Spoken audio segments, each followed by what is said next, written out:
Welcome to Season 2 of Overcoming Working Mum Burnout. I'm your host, Dr. Jacqueline Kerr, mum, burnout survivor, behavior change scientist, and TEDx speaker. Please take a moment to watch my TEDx talk.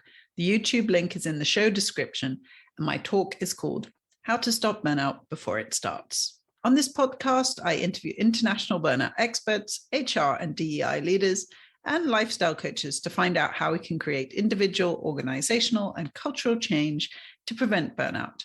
When mums thrive, the world benefits.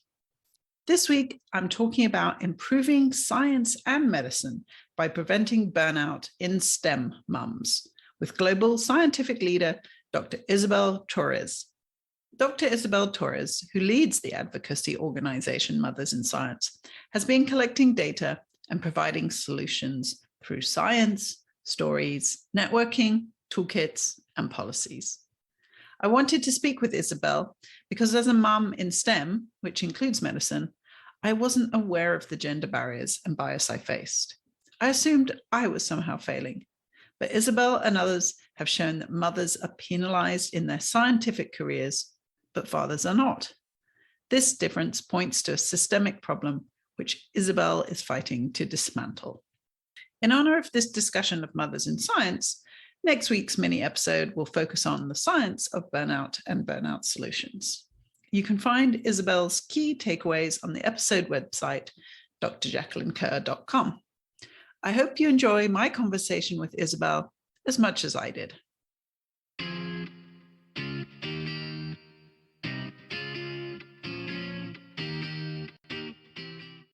I'm Isabel Torres. I have 4 children. I'm Portuguese and I'm based in France. And I'm currently co-founder and CEO of Mothers in Science and a scientific editor. Great. Thank you so much for your time today, Isabelle. So yes, please describe your journey to where you are now in your career. Okay, first of all, thanks so much for inviting me. It's lovely to be here. So I started with a very typical academic career. I did a master's, a PhD in genetics at University of Cambridge. Then I moved on to a postdoc, also in Cambridge at the Laboratory of Molecular Biology. And then I moved to France to follow the father of my children, who is also an academic. And I changed careers. So I was already questioning what I wanted to do during my PhD and my postdoc. And during my postdoc, I fell in love with science communication. I started doing science outreach. I launched a few projects. I really enjoyed it. And so after moving here, I started writing freelance and also editing because it gave me the flexibility with the kids. In the meantime, I had 3 children. And now I am also CEO of Mothers in Science. I still do science communication on the side. I have a website called Pretty Smart Science, and I'm a science editor. So lots of things, not a typical linear path. And I think so many of us don't have a linear path. There was a lovely analogy recently that it's like a river and that we're taking parts of the banks of the river with us as we go and carving our way. I like that because I often described it as like a mountain with a lot of bumps on the way. So I think a river was a nicer analogy. Yeah, it's a bit nicer than bumps. So tell me a little bit, what was your motivation to start Mothers in Science? And tell the audience a little bit about what it is and what it does. So Mothers in Science is a nonprofit based in France, an international nonprofit, so we are global, that aims to raise awareness of the challenges that mothers in STEM face. So STEM includes medicine as well. And we really advocate for workplace equity and inclusion of parents and caregivers, which is something that is really lacking. So how did it start? I always had this little bug. I was always very passionate to fight for social justice and in particular women's rights. So I started promoting women in STEM with my science communication, with my website. I interviewed women in STEM and tried to increase visibility. But I always felt something was missing. And given my own experience as a mother in science, I felt we were not talking enough about these issues. And there was a lot of emphasis on initiatives to encourage more women into STEM careers, but not enough looking at retention. And I knew motherhood was a big issue. It's just that nobody was talking about it. So I approached Sonal. We had met online, actually, and she had been through similar issues in her career and had similar feelings. So we decided to start a nonprofit to address these issues. Great, thank you. And we'll get into a little bit, maybe some of your experiences and the experiences of the mothers that you have surveyed. But first, why should listeners who maybe aren't in STEM or academia, why should society as a whole care about the gender disparities that there are in STEM? I think for two reasons. One is that, especially as the pandemic has shown, we need science, we need medicine, we need technology, we need the STEM sector. Just look at how quickly the COVID vaccine was developed. And we know that diversity is good for business. There are many studies showing that companies that have more diversity, so larger representation of women, of ethnical minorities, they perform better, they're more profitable. And there's no reason why this shouldn't be the same for the STEM sector. In science, medicine is all about asking questions and finding solutions to problems. And if you think about it, if you have 10 very different people, they will come up with 10 different ideas. And if you have 10 very similar people, you're unlikely to have a new innovative solution. So diversity is good for science and to advance science. That's the first reason. But for me personally, the most important reason is that why shouldn't we have equal representation of women and men in science? We should care about these issues as a society because it's the right thing to do. And I think in our day and age, it's really time to go back to our values and the basic idea that everyone should have the same rights and opportunities. So I think, yes, as a society, we should care that the STEM sector and any other sector has equal representation of any group in our society. Mm-hmm, mm-hmm. And having come from academia myself, when I came out of academia, I kept thinking, what's going on in academia isn't really relevant. It's the ivory tower. But then actually someone reflected back to me that academia is the education of our next generation. And if there aren't female role models in that place, then how are women going to see that they can go into education and be mothers and have an education too? So that to me was great to hear that and think about it, because I just saw us as being this kind of closed group. But I think the other part is I have been doing a lot of reading around disparities in treatments for women. And essentially they're saying that women's health issues will not be solved unless there are women scientific and health researchers. So that to me were two reasons where I started to think this is really important. I need to also include guests like yourself who are focusing on mothers in science, including medicine, because I think, as you say, without diverse representation, we won't get diverse answers. But I also think without women leading in this area, women's issues will not be solved. The data shows that. So I'm really passionate about this. It's a vicious circle. Until we have women in leadership, as you say, they won't care. People won't care about issues that affect women. And when I say women, I say any other marginalized group. So definitely equal representation is important. So is the motherhood penalty worse in STEM and academia than other industries? There is one thing that seems to be clearly worse in academia. One indicator that shows that it's worse is that women in the STEM sector, in academia in particular, tend to have children later than in the rest of the population. This is based on US data. So in the US, the average age for women to have children is around 26, whereas in academia is around 30 or 31. But if you look at men are having children at the same age, whether they are in academia or not. So clearly there's a problem there that at least women are delaying or restraining from having children in these sectors. And this is what we found in our survey. We asked this question and this is what we found. We found there's a problem with lack of flexibility, and academia has this need to be present at work, which Some of the sectors have, but a lot don't. You need to go to conferences, you need to network, you need to show up to have collaborations, to work on your project. So this is very important for career progression. And when you have children, if you're less available, if you have to leave work sooner, if you can't go to conferences, this will have a big impact on career. So that's one thing particular to academia. And then the lack of flexibility, because this is a male-dominated field. So it's a field, it's a system that is designed for someone who doesn't have any other responsibility. So either someone single who doesn't have to care for children or family, or someone who has a partner at home, typically the wife looking after the children. So you have to be available 24/7 in academia. And this obviously isn't compatible with having a family. However, fathers still make it. And this is the problem. Why are men continuing having their career and progressing when they have children and women don't? And this is what is telling us that there is a structural problem, and there are barriers, there are gender specific. And I can speak to that too in terms of conferences and just even meetings as a whole. I remember one of my postdocs, we were hosting an event at our university, and one of my postdocs was breastfeeding. So at lunchtime, she had to go and pump, and the male students got to go have lunch with these other academics that were in town.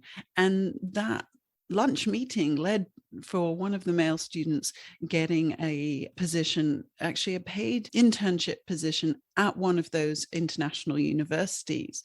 And I remember my postdoc saying, I missed out on networking because I had to go pump.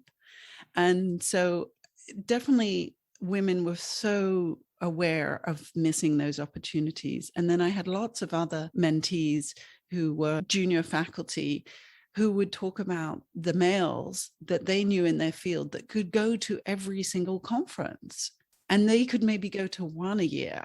And the men were just at every conference, they noticed that those men were going and that they were getting those networking opportunities. And I remember talking and saying, what can we do as women? We could make sure that when we go to a conference that we promote the work of the women that aren't there. We could do a little email exchange afterwards saying, here are the things we learned from that conference, so that the women didn't feel like they were missing out so much. But it was just such a frustration for everyone. And to be honest, how I approached it was, I said, I think it's going to take us longer to get there. But when we get to that table, we will have so much a broader and well-rounded experience to be able to support those who come from after us, that it will be okay. But then I got really cynical about that. And that's really partly why I ended up leaving, is I started to realize that probably wouldn't happen. And you can see that all the effort was on us. And certainly for me as a mentor, that I was having to deal with those types of issues. I wasn't dealing with academic and educational knowledge issues. I was dealing with the issues that the women were facing in terms of how much harder it was for them to progress. So it was very real. And so this is exactly the sort of thing that we hear in our community, all these differences, experience going to conferences, missing opportunities. We hear this a lot. And it's most of the time is related to motherhood. There is pressure for women to make certain choices. And this is the sort of myths we have to break. Why are fathers going to all conferences and mothers choose to go to just one or none? So there are obviously pressures on women to make these choices, which are very internalized as well. But there are also external bias. And this is something we measured in our survey. It is very important that we have evidence of bias and discrimination directed at mothers, because I think nobody believes that there is. Even mothers, I've experienced it, you probably have as well. But we're just not aware because we don't talk about it. And we found really widespread bias and discrimination, and really extreme situations where mothers lose their jobs during maternity leave. They're excluded from projects, because if you are in a workplace where people will not understand that you can't go to a conference or you can't go to a meeting because you have a caregiving responsibility, this excludes all parents and caregivers. So we need to change attitudes and behaviors, but we need to change the system so that it's more human, so that we understand that personal life impacts on work, and you will have better employees if you take that into account and if you offer flexibility and empathy. And this is the message we're trying to convey, and to push for policies and for a better workplace that accommodates these problems, not just for parents and caregivers. Mental health, you can have a child with disability, you can have a disability that is not visible. All these things may impact your presence at work, and if the work doesn't accommodate for that, you'll be excluded and the workplace will lose talent. Mm-hmm. Sorry, I got a bit passionate. No, that's what I want to hear. So maybe one of the things that I was thinking about too, given the focus of this podcast, is burnout. So do you think some of these biases and the experiences of women in science are leading to burnout? Oh, for sure. Definitely. I think mothers have been on the edge of burnout for a long time. The pandemic just made that visible and worse. But if you ask women who leave academia, most of them will be mothers, and most of them will say they're just tired and they just can't cope because they are doing more. And this is what we have to think about. Why isn't this happening to fathers? And this is what I always ask mothers when they say, I can't cope, it's too much, it's too demanding, it's too hard to combine motherhood and a STEM career. And I always ask, is your husband coping? He seems to be coping well. Or why are the men in your lab coping and the women are not coping? And this is to try to get them to think about where the problem really lies, because there are all these motherhood myths that it's impossible to combine motherhood and work.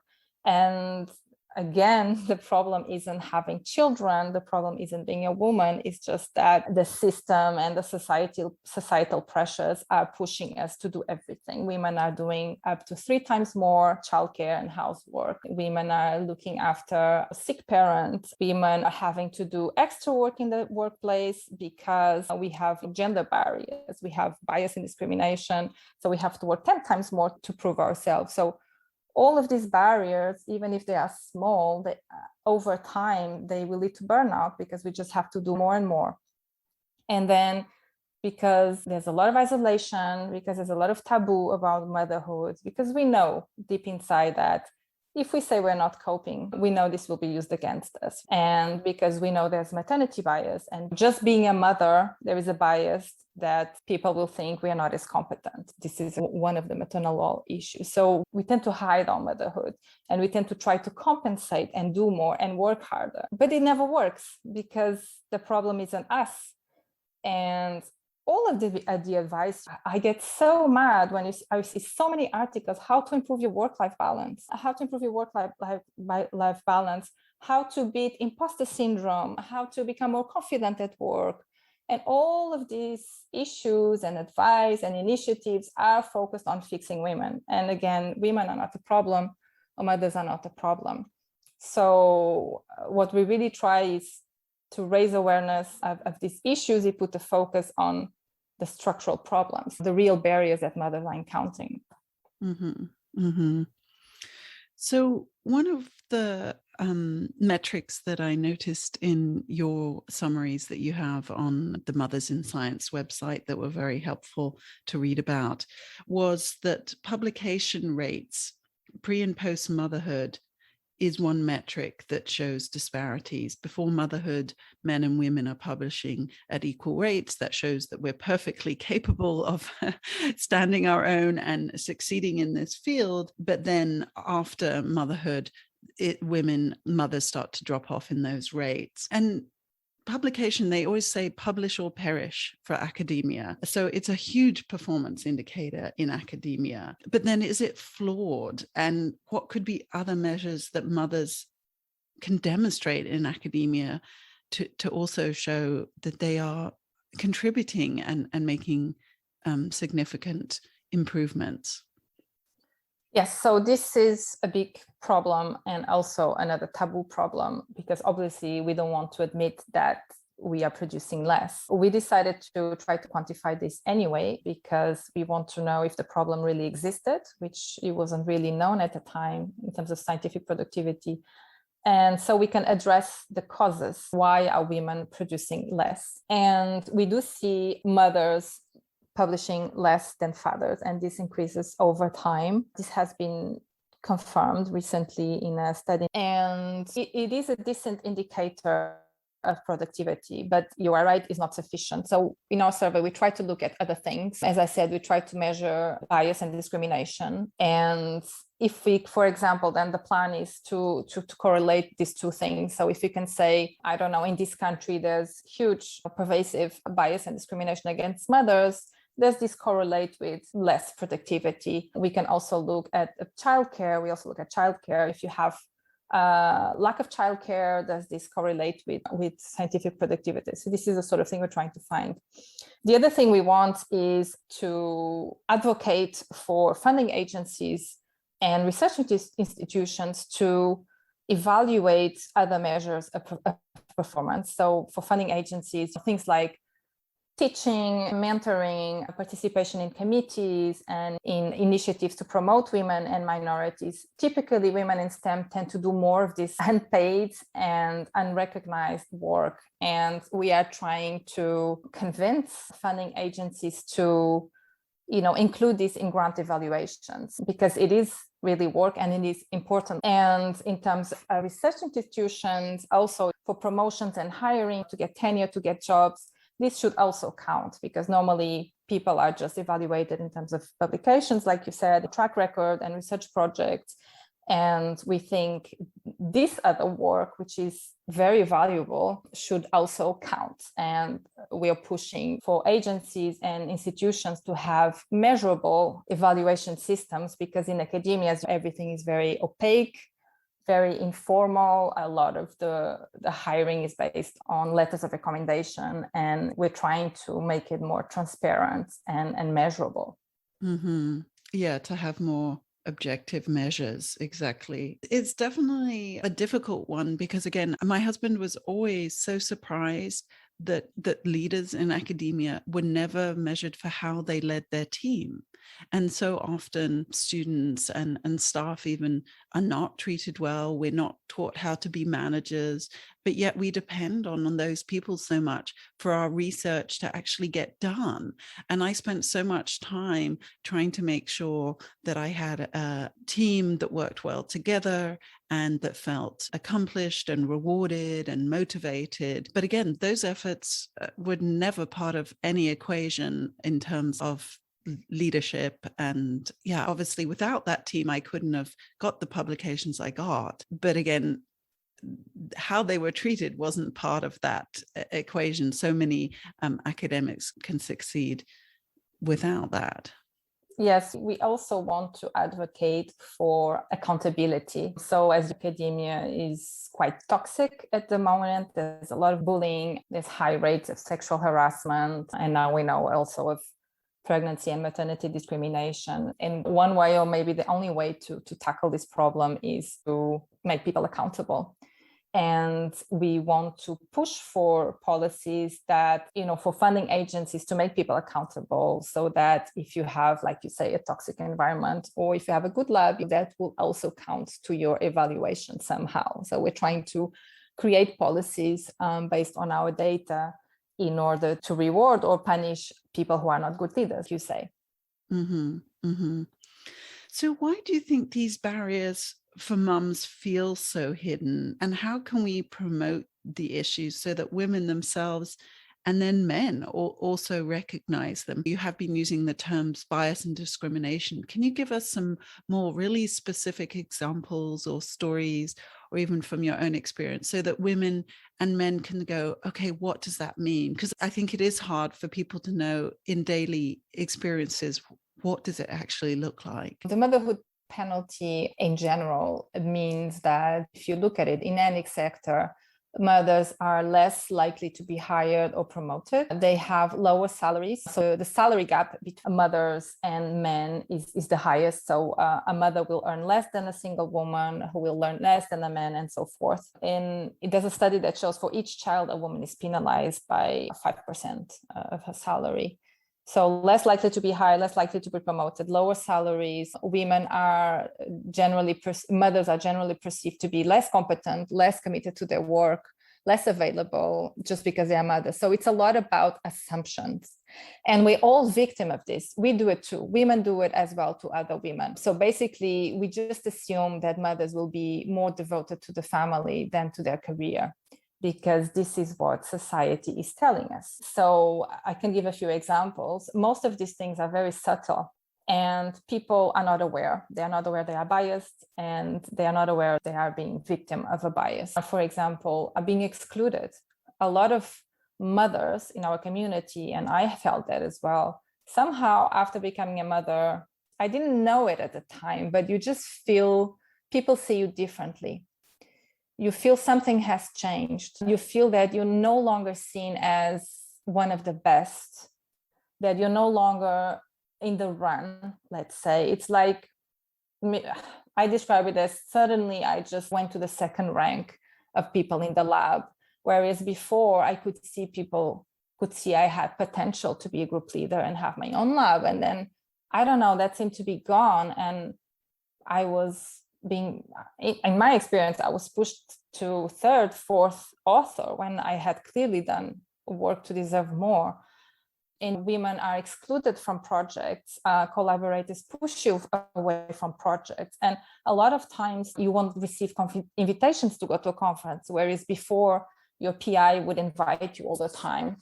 So these things are very subtle, and they can be gradual as well. And a lot of the times we don't realize, and women will tend to blame themselves. And this is what happened to me, what happens to most women, because you have your baby, things change, you're tired. So you're convinced that, oh, I'm not doing enough. And instead of seeing these biases, the tendency is to blame yourself, and you just start working more and more. And then you go into this circle of working more and try to prove yourself more, and burnout.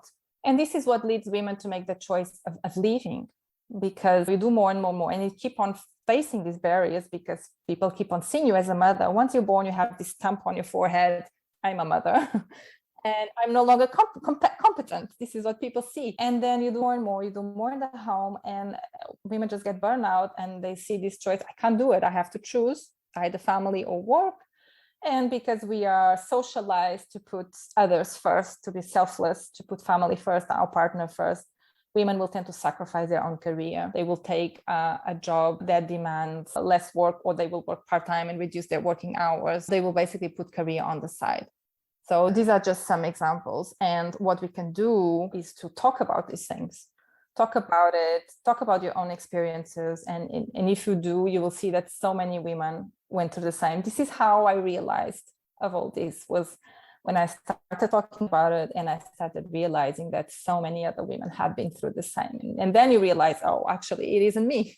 There's something wrong. And because mothers are very isolated, and there's this stigma that mothers are making these choices because, I don't know, because it's nature, that we are genetically predisposed to be mothers. And this is not right. This is not correct. And fathers, men can be excellent fathers and excellent caregivers as well. And so we need to talk about these issues, to raise awareness, to speak up if we encounter these biases. We have to speak up, because most people will do it without realizing. They just assume. Another thing, just another example that is very common is, a lot of these networking events can happen out of hours, and your boss won't invite you simply because he thinks you need to go home to get your kids, and just saying, no, actually, can you invite me? Don't assume that I can't go. Simple things like this can make a difference. Mm-hmm. So thank you for those examples. And as you said, how do we make this now apparent?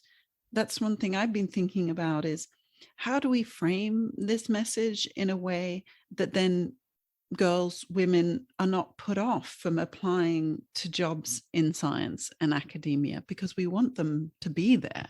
People have to be aware, again, that having children isn't the problem. Most people will eventually become parents. It's, I don't know, 90% or over 90% of people will become parents, which means that most workers will be parents or caregivers. We cannot continue having a workplace that is hostile for parents and caregivers.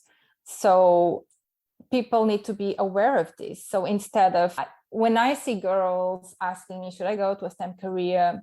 Instead of just saying, yeah, you can do it all, you can do everything, I try to explain it is hard, it is a male-dominated field, there are several problems, but you can do it. I have many moms at the beginning of the career. I don't know, should I carry on? Is it too big price to pay? I want to have time for my children. And it's just explaining, being realistic and explaining the problems do exist, that we are trying to fix them and we will fix them, and to be prepared to talk about the issues, to be prepared when you encounter these issues, and to not blame yourself, which is the first thing mothers will do, is to blame themselves, because society is putting the blame on them. So yeah, so I always say it is possible. If you're passionate, you should go, you should do it. You can combine everything. All fathers can do it, so there's no reason why mothers couldn't do it. And there's many mothers who can do it. We have published over 100 journeys, moms in STEM who tell their stories. On our website, you can find many examples of successful mothers in STEM. It is important to be aware of these obstacles and be prepared to fight them. Right. And to call them out in the moment. Exactly. And I think that's one of the things is, if your mentality is to blame yourself when it happens in the moment, one, you're questioning, okay, is it, yes, maybe I am too ambitious, maybe I am too aggressive. So you're not then knowing that it's actually not your issue, but then also you don't have the skills to deal with it. So I know certainly from, for example, an organization in the US, Lean In, has done these gender bias cards where you can actually learn about the issues, the percentages at which women are called aggressive versus men, and then what to say at that moment in time. And one of the main things is just, would you say this to a man? And just that disruption can sometimes be at least the start of changing this narrative. But I would love to hear more about some of the examples that you've been learning and promoting from different countries about how to solve this problem. I'm really excited to us think about moving into the solutions. There hasn't been a lot of done in these issues. This is why we started the organization. What we want to do, what we're trying to do, we started by collecting the data, which was much needed, because we won't be able to persuade anyone to make structural changes unless we show that the problem exists and we show the hard data. So now we have that. We are about to publish, and now we want to start creating new solutions, because as I mentioned, a lot of the work that has been done before us is more focused on encouraging more women to pursue STEM careers. And now we want to talk about retention, because now we know that the major exit of women from the STEM pipeline is after having children. It's the same for other sectors. So we have to start speaking more about retention and policies to retain women. So now we have identified the issues with our survey, because we didn't know. We have some clues from other sectors, but we really need to know what are the specific issues in STEM. So we have quantified them, we have identified them, we have quantified them, and now we can start drafting policy changes. So the next step will be to convince the leaders in STEM to implement the changes. So we'll make suggestions of new policies, and hopefully they will do it. And we are trying to create a movement, a global movement of mothers in STEM and organizations to address these issues and to start putting some pressure. So we have drafted a sort of policy recommendation kit for funding agencies, and we'll do one for workplace as well, for research institutions. And then we'll really start to push for change. One thing in our organization that we think is, we are creating policy kits so a kit of recommendations for new policies, also policies that do exist already and where we know it works. There's a few, not many. I can give a few examples. For example, there are a few funding agencies in various countries offering extensions in grant applications. So if you have a maternity break, you can have an extra year to apply for a grant for the early researchers. So that's great. So we would like that every research institute, every funding agency does that because it's essential. There's also support for childcare, fundamental. We need to more support for single moms, for single parents. There are some institutions that offer childcare in situ childcare facilities. Some offer lactation facilities, not as many as you would think. Something as simple as a lactation facility. We did a small poll within our community and only about half of institutions offered lactation facilities, which is appalling. So, things like this that do already exist, and there are some efforts, but we really want to create new solutions. So we are leading a global movement that we hope will get momentum and really grow to push the leaders in STEM to implement structural change.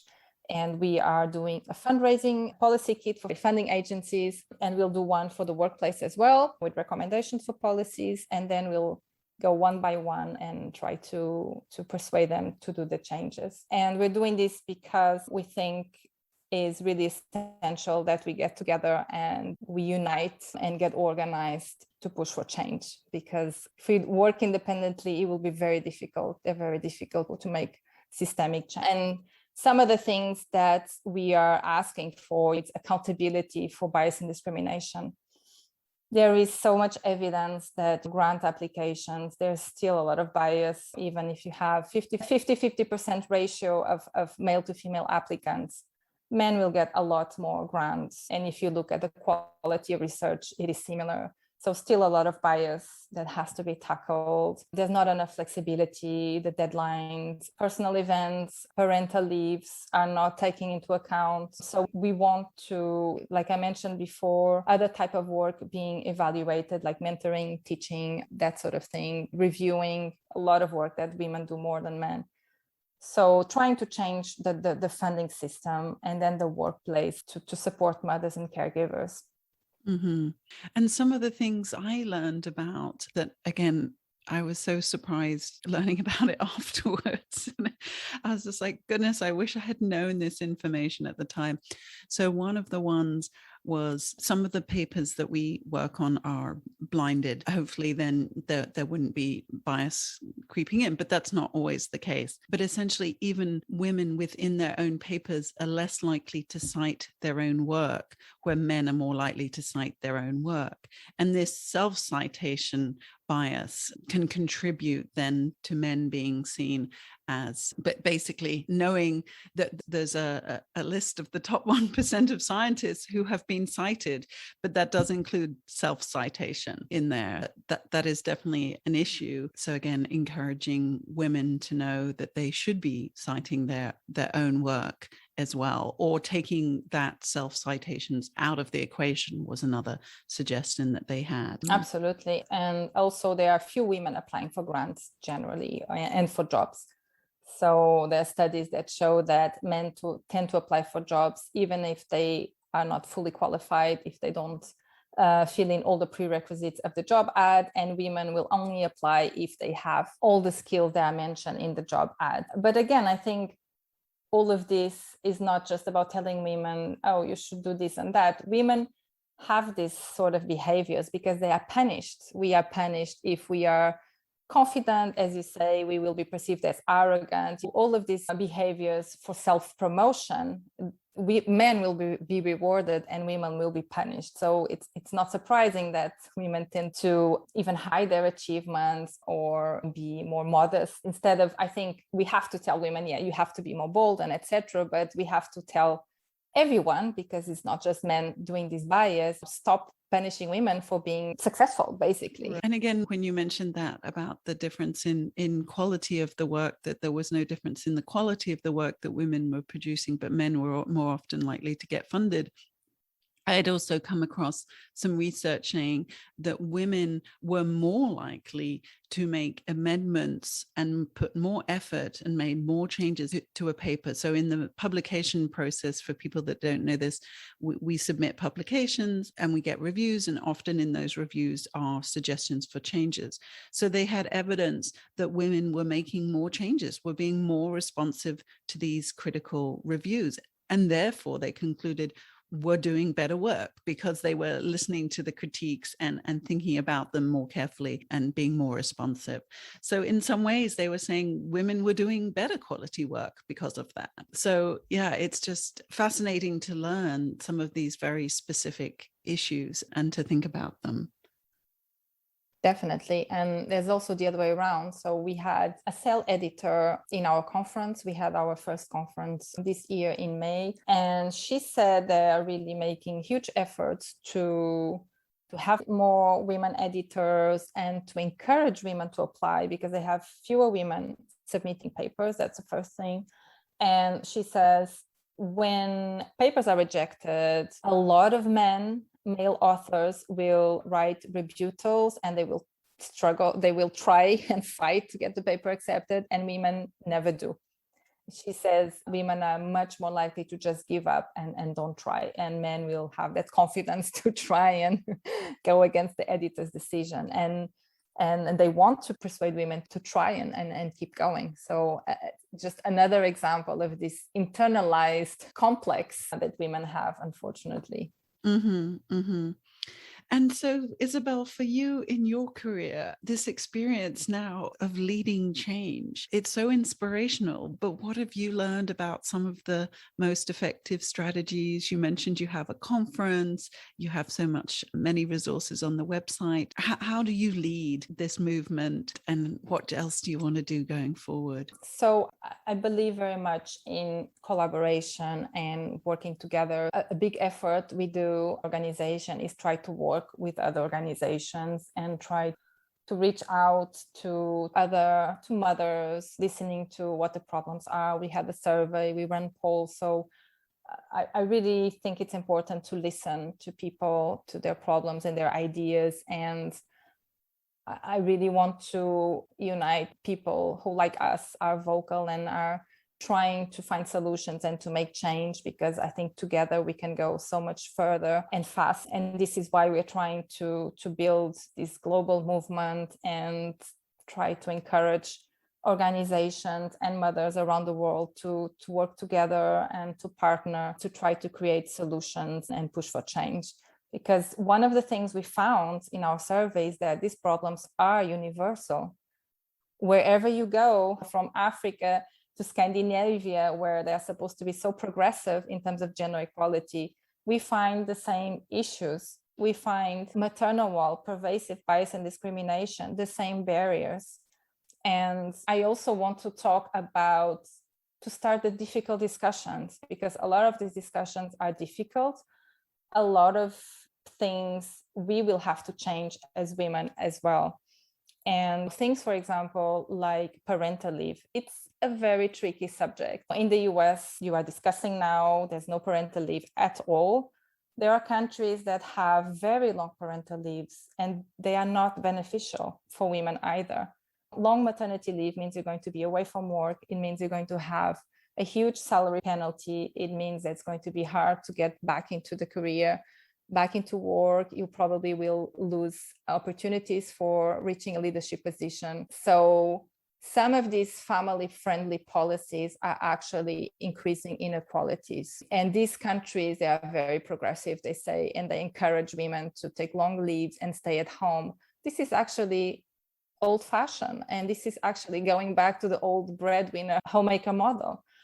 But if you speak to the moms, they won't like it if you say, yeah, maybe you should be going back to work sooner. So it is very difficult. So obviously we want men to take longer leaves. What we hope to have at some point is equal parental leaves between fathers and mothers. Another issue that is difficult to speak about is part-time jobs, part-time work.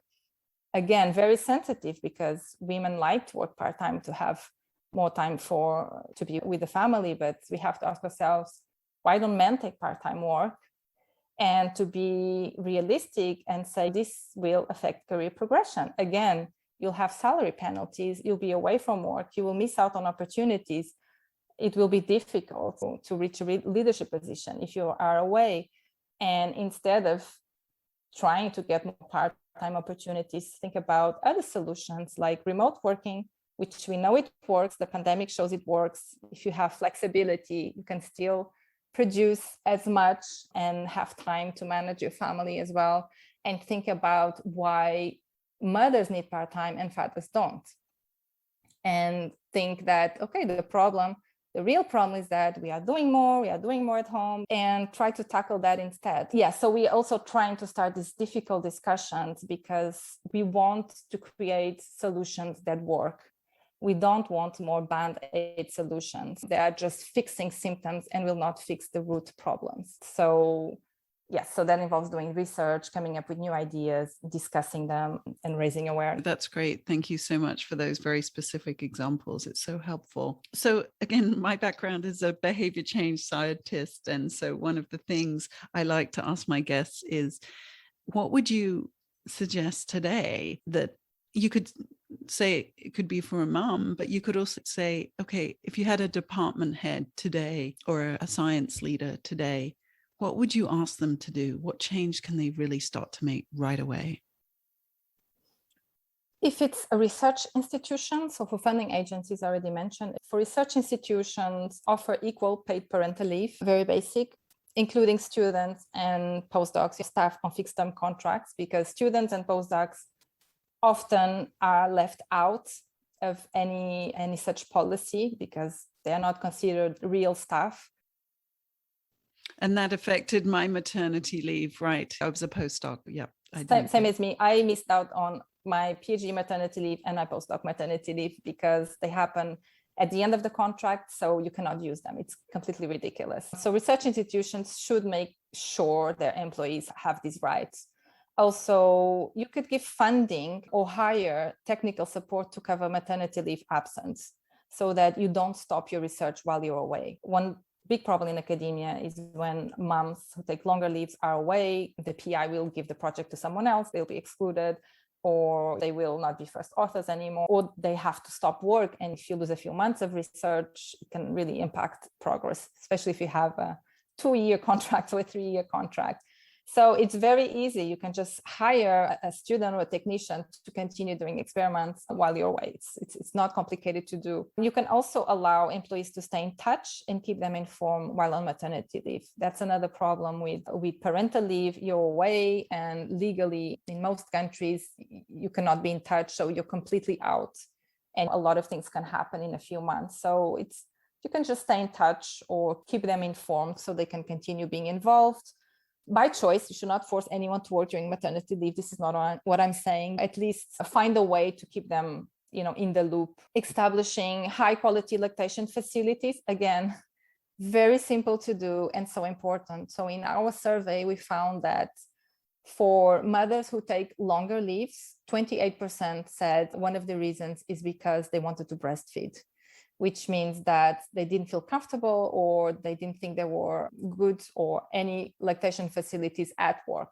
So there's a lot of stigma and terrible attitudes towards moms who are pumping or breastfeeding at work, or there's no facilities at all. 28% is a lot. It's almost a third. It means that if we had lactation facilities, you could have moms going back to work sooner and not miss out on opportunities. And then implement and inform measures to eliminate pregnancy and maternity bias and discrimination, get people accountable, clear guidelines for hiring, for promotion, for evaluation. There's other ideas we could suggest.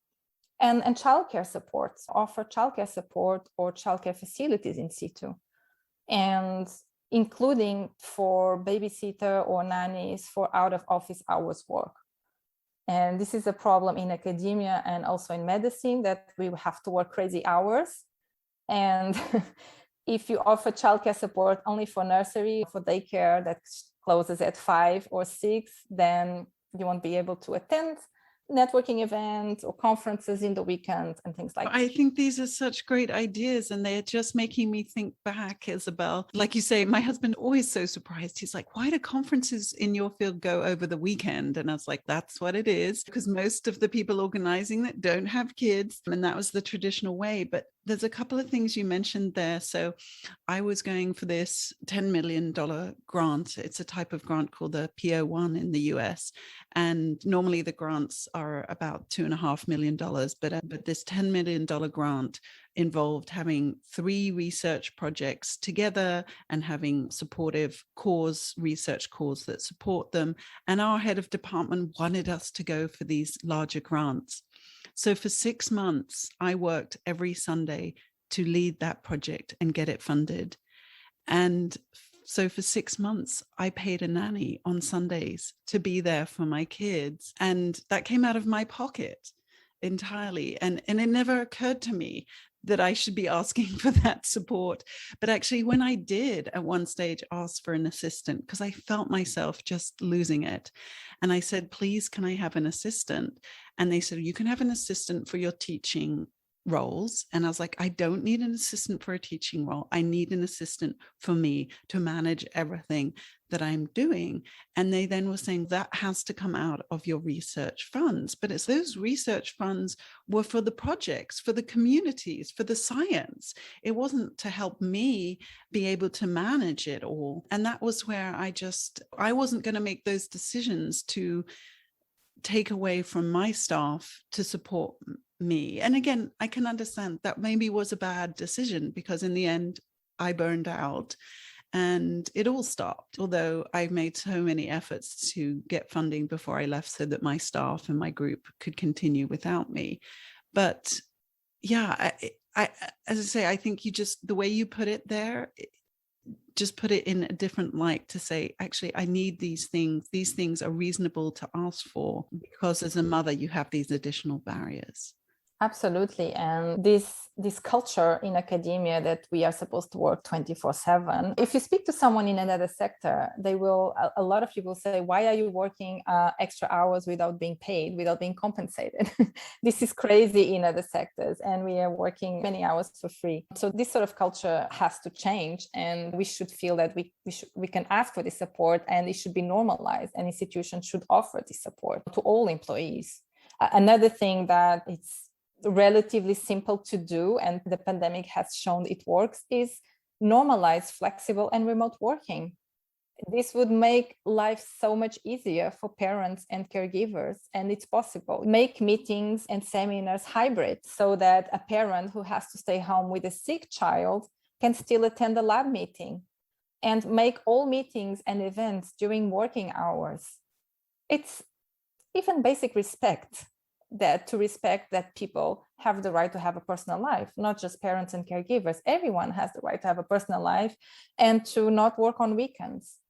So these are things that leaders can establish in their institutions. It's really about leadership. And this is why we are pushing for policy change from the top down. We want to start with the leaders, because if you have one leader giving the example, everyone in the institution will have to follow. It's not complicated. None of what I said is complicated. I think we agree.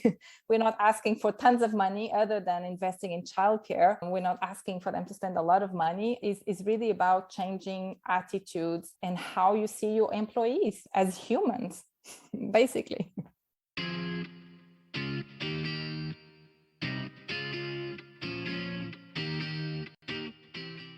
Thank you so much for listening today. Please take a moment to watch my TEDx talk. The YouTube link is provided in the show description, and my talk is called How to Stop Burnout Before It Starts. If your organization needs to kickstart its burnout efforts with an inspiring keynote, I can talk about my story, the science behind burnout, and the science of practice of preventing burnout from my own experience, my podcast guests, and my public health behavior change multi-level approach. Are you worried about your employees burning out? Are you losing some of your best talent, but you're too exhausted and burned out yourself to solve this problem? Are you concerned that any effort you make will be wasted, perhaps just a band-aid?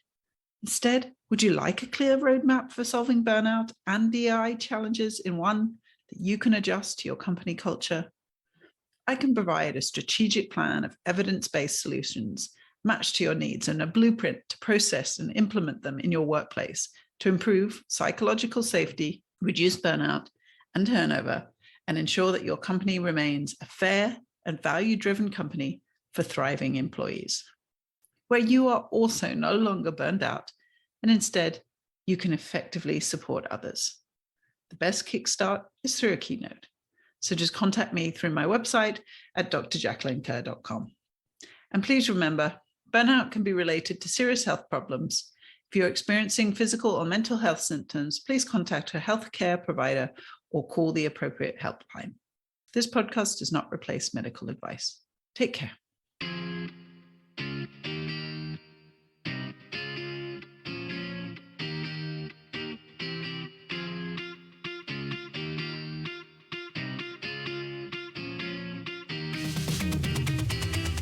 Take control, you're a fighter. Push the limits and see it, you're already there. Told you we going higher. Ain't no stopping us, we're going in for the win. And we're gonna celebrate. Then we're gonna do it all over again. And we're gonna rock this place, 'cause this is our day. We're gonna do it together, through any weather, rain, sleet, storm or hell. We're gonna prove it together, move it together. There's no option to fail. We're gonna do it together, through any weather, rain, sleet, storm or hell. We're gonna prove it together, move it together. There's no option to fail. Close your eyes, feel the power. Everything that you need and more.